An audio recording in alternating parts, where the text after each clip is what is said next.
Okay, welcome to Chapter 6. Chapter 6 is on adding roles, page 161. Now, we've already added a role. We've promoted our guy to a domain controller. But let's just go through this. So, learning objectives. What are roles and features? What is an application server? A web server, remote services, file and print services, and we're going to touch on file permissions here at the end. So what's the difference between a role, a service, and a feature? Let's start with going to the server manager because that'll actually help out a little bit. Let's pretend like we're going to add one. So I'm going to go here, and we're never going to be doing remote, so we're going to be doing role-based here. And I only have one server, so that's okay. So let's pretend like we're going to be doing like web services, okay? So I'm adding a server role. So a role is the top level thing. Now the role, it has one name, CIS, information services. But underneath that is several different features, and I said it wrong, several services, and under the services are several features. So when we install web services IIS, we get a gazillion different services running, and then each of those services have features. So we're going to pretend like we're going to go through here. I'm not actually going to do it. I'm going to bail out at the last minute. So it says, okay, that's the role you want. Great. So here are the features you want. I would probably go in here, for example, and I'd say, yeah, I'll take all of that. And I need this thing called activation, add some features. And, and then where do you want this thing to go? I'm probably going to, how far can I go? Okay, good. That's as far as I'm going to go. And here are the roles, and I'm going to turn off one of the roles. I don't want this one called directory browsing. So, a role, service, and a feature. I know this doesn't exactly say it that way, but it is role, service, and feature. Okay, I'm going to go ahead and hit cancel here because I don't want to do that today. All right. So, page 162, a server role, some sort of core function. So in our world, this is what you get when you fire up a server. You get just this local server guy. Now, it came with file and print services, file and storage services, sorry, because that's kind of a common thing for a server to do. Not a domain controller, but they don't know that. And we added DNS and Active Directory. Okay, so a role service, like adding I want print services or I want IIS or something like that, right? It's going to require the installation of services that run in the background. Okay, cool. And services, if I want to look at those guys, I'm going to go here. So here's all my events. If I'm going to check the health of my machine. Here's all the services that are running, some best practices, cool stuff we're not going to do. Performance, and roles and features that are currently turned on, all that kind of stuff, kind of cool stuff. All right, cool. So if you add a print service, you're going to be able to see it here. You'll be able to tell if it's running by the color. By the way, I like this dashboard, particularly if you had multiple machines. I'm all green right now, and I will confess, when you boot the machine up the first time, it could have some reds in there because our machine is wimpy. I only have, 2 gig or 3 gig of RAM. So it might take it a while to kind of catch up. Okay, server manager, yep, that's where we do all this good stuff. One more time, normally you would not do file services on a domain controller. You would never do IIS on a domain controller. Domain controller should be pristine and pretty and off to its side and doing nothing but domain controller duties, no other duties. It's not a good idea to mix these things together. Not just from a security point of view, but just from a practical point of view. Of these things some things are time sensitive and critical messages have to be passed back and forth. I don't want to be in the middle of a giant file transfer while that's happening. On page 161, they talk about application server. So if I'm going to be an application server, I'm probably going to have to install something called the .NET framework. Now, we had some stuff in the .NET framework. So I'm going to go ahead and go to, where is application? I don't see application server on here at all. Oh well. Okay. Well, I guess we just skip that and go directly to the roles. the features. And so I would turn on like the old style .NET framework if I had that, and then the new style .NET framework stuff. So that would make my machine an application server where people could come to my machine and run an application on the server or host the application on their machine. So you would need things like this for like email and database and all that stuff. Now I will confess that this feature is not used to set up Microsoft Exchange or Microsoft SQL Server. They have their own install package. Now it's the exact same concept. It still has roles. It still has features. It still has services. It has all those things. It's just you don't do it from this guy. You do it from their own install package because they're big, big things. And again, you would never install Exchange on a domain controller, or for that matter, SQL Server on a domain controller. How many times have I said that? So monitoring, I really like the monitoring thing. Again, this tells me, now if we had more than one server, all I would have to do is go down to here and see green, because this is going to be, if I had more than one, it'll list them all, and then list all of the current events, and things show up in colors, if there's an error, things of that nature, and all the services that are running, all that stuff. So this is a great deal, because when I get in the morning, I don't have to run around to 5 servers and check to see how their health is. I log into one server, click on this guy, and I get and just even the color code. Okay, I swear to God, even the color code. If I walk in here and it's green, I go, okay, great, I'm going to go get my coffee and sit down and start my work. If it's red, I'm going to go, oh, geez, what happened last night? Okay, so this is a cool way of keeping track of the health of all of your servers, not just the one you got. So page 167, they talk about monitoring health performance and via the error log. We could go directly to the error log. We could. But quite frankly, you don't need to.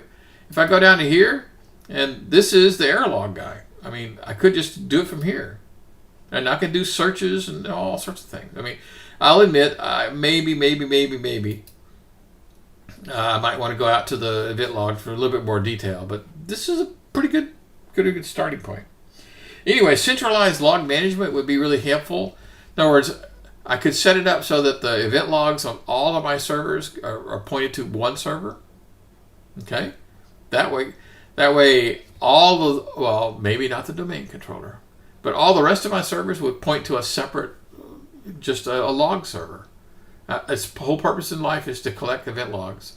And that way I relieve the burden of the servers and have one machine responsible for doing everything we just talked about. Okay, so data protection server, the DPM. This is a really cool thing if you're in real life. It's part of a thing called the System Center. System Center is a fantastic security tool. It allows you to do connect remote to a machine, patch a remote machine, do inventory. It's a fantastic product. Costs money, but it's a very, very cool tool. And it monitors firewalls and anti-malware and VPN. Basically the same thing we just talked about here, but from a strictly security perspective, no other perspective. All it does is look at security things. Same concept. It even sort of looks like this. But very, very cool tool. We're not going to demo it because it costs money. So web services on page 168. So collectively, Microsoft calls this thing the Internet Information Services, IIS, which include the things you'd expect. HTTP services, HTTPS, and a thing called File Transfer Protocol, FTP. Those are the types of protocols that these guys typically talk to. Installing this thing is quite simple. You just go up there and you say, click, manage, I'd like to add a role, blah, blah, blah, blah, blah. We kind of sort of mocked through it. We didn't finish it all, but it's pretty easy to do. But there's an awful lot of moving parts to configure once you get there. Once you get to that point, then there's a gazillion different little buttons you have to click. Like, for example, moving the site to a different location and, setting up the initial files. And there's lots and lots of moving parts, which we'll get to in a couple of weeks. Okay. So page 170, first of all, what is World Wide Web? What is www? Well, is that the same thing as the internet? No, it's not. World Wide Web is a portion of the internet. Email is a great portion of it. FTP services is a great portion of it. Lots of other web services are happening that are not related to the web. Now, I'll admit, the vast majority of the traffic on the internet is the web, but that doesn't mean it's the only thing out there.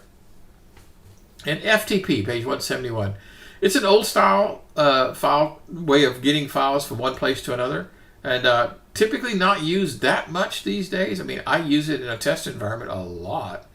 I use it in some of my other classes to transfer files back and forth, like demoing viruses that are transferring, your stolen data to some hidden server someplace. But you might run across that in real life, so that's what it's here for. And separate worker processes. I'm not going to go through this in too much detail, but there's a thing called an application pool, which means every let's say I have multiple websites on my web server, right? That's you kind of get that, right? I mean, I could have an internal site and an external site, and a site for some other company, whatever, right? All right. So each one of these things are separated so that if one of them crashes, they don't crash the other. It's done through an application pool. And even a single website might have multiple application pools. It might have one worker thread that talks directly to the web. Another one talks to the database server. Another one talks to, FTP services or something. Some application server going on over here. And so you need an awful lot of these a pool of application threads. And it kind of sort of works like load balancing, but not from the customer's perspective, but from the server perspective, where nobody's using this guy over here, so I'll steal a thread. Okay, that kind of stuff. Anyway, the idea is each application is completely isolated, so if one of them dies, it doesn't affect the other. You want that from a security point of view, don't you? Okay, good. And I can always add more worker processes to an existing application pool just to help out with, with multi-threading. Okay, I want to skip the part about components and go to the thing about site. So when you build one of these guys, it builds a single site for you, but you can have multiple ones, right? I just mentioned that. So we're only going to have one. We're going to have a default site. And ports, page 174. So the so-called well-known ports, most people know these things. Port 80 is HTTP, and HTTPS is 443. I'm not asking you to memorize port numbers, but you should be familiar with them. So somebody says 20 and 21, you go, oh yeah, that's FTP. That kind of stuff. So just be casually familiar. I'm not into memorization. Okay, on page 166, we need to talk about Secure Socket Layer SSL. Now, I'll start this conversation with something that's crazy. There is no SSL anymore. There hasn't been for over 5 years. We still call it SSL, but SSL is gone. It has no place in a modern system at all. If you actually have SSL enabled, you are vulnerable. Okay, so right up front. Now, I'm still going to say SSL. For example, we'll talk about an SSL certificate, but I'm using that term loosely. The real term is Transport Layer Security, TLS. Okay, so all versions of SSL have been obsolete since 2015. Okay, so I don't want you to hear you say, oh, we're going to use SSL version 3. No, you're not. And if you have it turned on, shame on you. Dang. Okay, so we now use Transport Layer Security. And basically, it's just an updated version. There's a cool story behind this. Netscape, the people who came up with this originally, wanted to give this to the standards committee. And they said, okay, here's our latest and greatest version of SSL. And they went, well, you can't call it SSL because you called it SSL. So if you're going to give it to us, we're going to have to come up with another name. They went, okay, whatever, dude. And so, basically SSL, 3.1 became TLS 1.0. I made that up. I don't really know what the version numbers were. But you see, the point was when it transitioned from private to the standards committee, they just renamed it. Okay? Cool. Hey, we're coming up on the 15-minute mark. You guys know how this works.